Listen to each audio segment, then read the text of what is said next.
Late on the afternoon of Saturday, March 25th, 1911, the 500 employees of the Triangle Shirtwaist Company were racing to fill their quotas. Teenage girls, for the most part, eager to finish up, collect their pay, and plunge into the mild spring evening.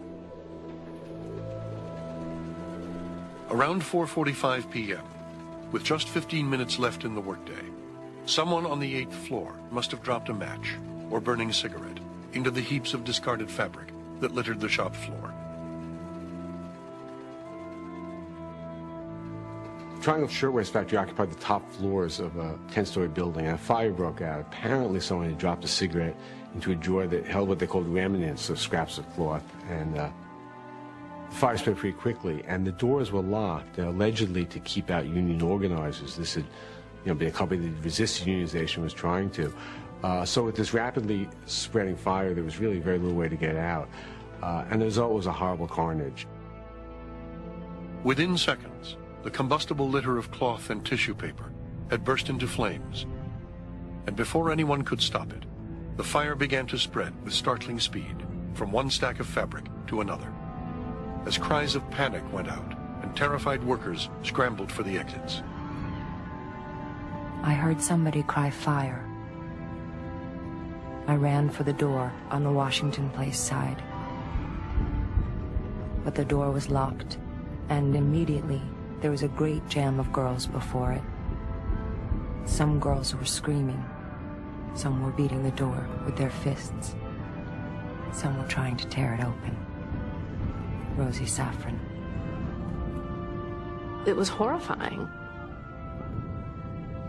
It was a large loft in which the doors had been locked from the outside, and so when the fire began, the women working at the machines tried to get out of the exits, could not move the doors, and there are accounts of bodies being crushed up against the doors and of women trying to escape. Most workers on the 10th floor managed to escape, helped to safety across an adjoining rooftop by students from New York University. Hundreds more made it down by elevator, 30 people at a time, jammed into cars meant to hold half that number. But by 4:55, the searing heat had forced the last of the elevators out of service, and with the fire now spreading from the 8th floor to the 9th, nearly 200 women remained trapped in the building, with no means of escape.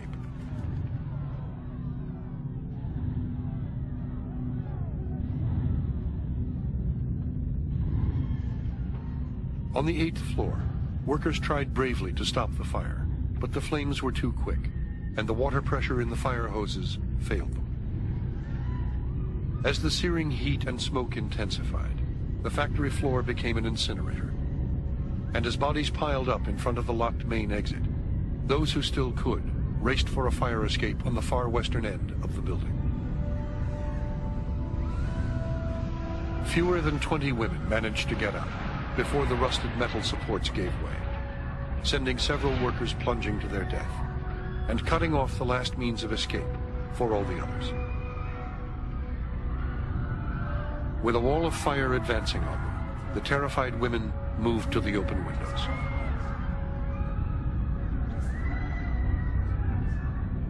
The girls behind us were screaming and crying. Several of them, as the flames crept closer, ran into the smoke, and we heard them scream as the flames cut their clothes.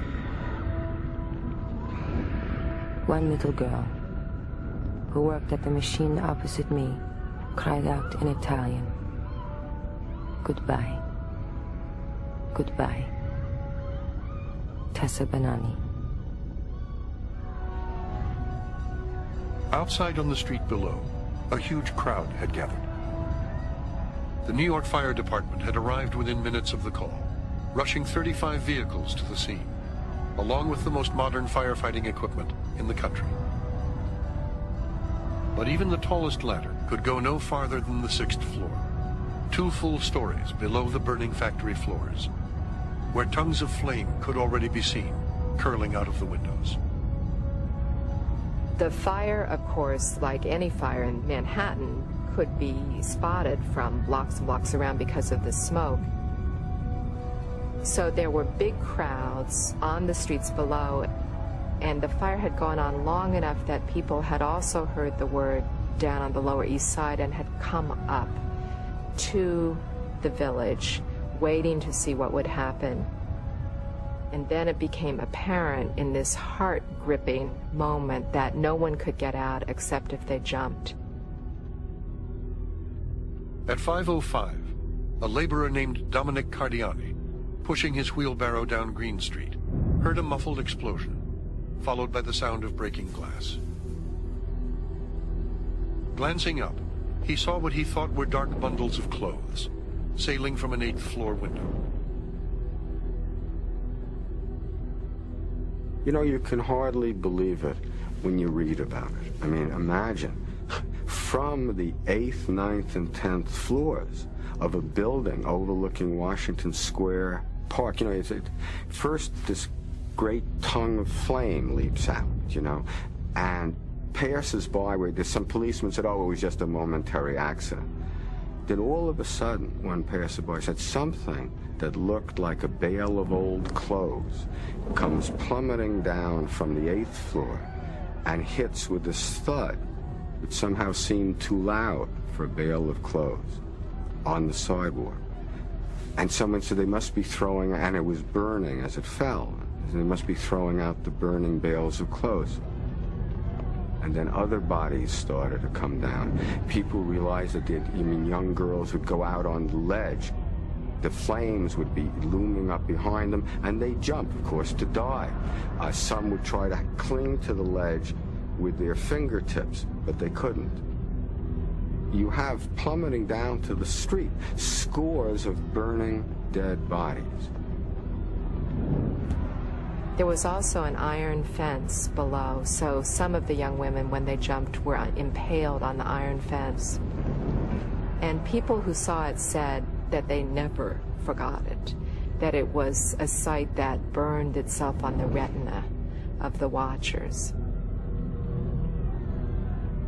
William Shepard, a reporter for the United Press, called the story in as he watched from a payphone across the street. I learned a new sound, more horrible sound than description can picture. It was the thud of a speeding, living body on a stone sidewalk. Thud. Dead.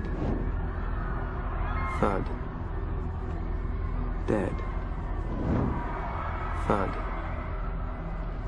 Dead. Thud. Dead. There was plenty of chance to watch them as they came down. The height was 80 feet.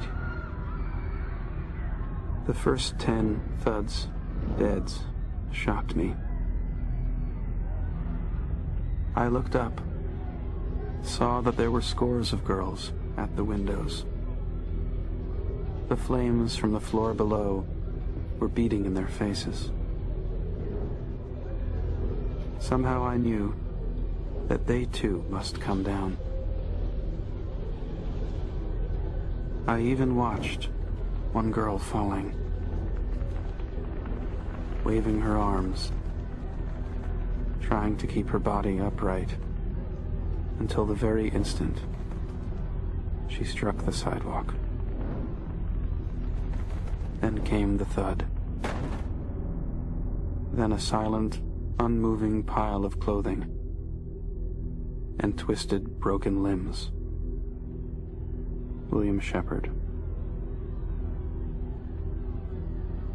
By now, dozens of women at a time could be seen standing at the 8th and 9th floor windows, all but engulfed by the inferno. As those below watched in horror, groups of women, 3 and 4 at a time, grabbed each other by the hand, closed their eyes, and plunged off the building. They hit the pavement just like rain, a stunned fire chief named Edward Worth later testified. Frances Perkins, a 31-year-old advocate with the Consumers League, stood with her hand at her throat, helpless to stop the unfolding tragedy. The nets were broken. The firemen kept shouting for them not to jump. But they had no choice. The flames were right behind them. For by this time, the fire was far gone. Frances Perkins. By 5:15, the scene on the street was a bedlam, as thousands of workers poured out of nearby factories and pressed against the barricades. Fire engine horses reared at the strong smell of blood, while police tried without success to control the crowd. The floods of water from the fireman's hose that ran into the gutter were actually stained red with blood. I looked upon the heap of dead bodies, and I remembered these girls were shirtwaist makers. I remembered their great strike of last year, in which these same girls had demanded more sanitary conditions and more safety precautions in these shops. These dead bodies were the answer.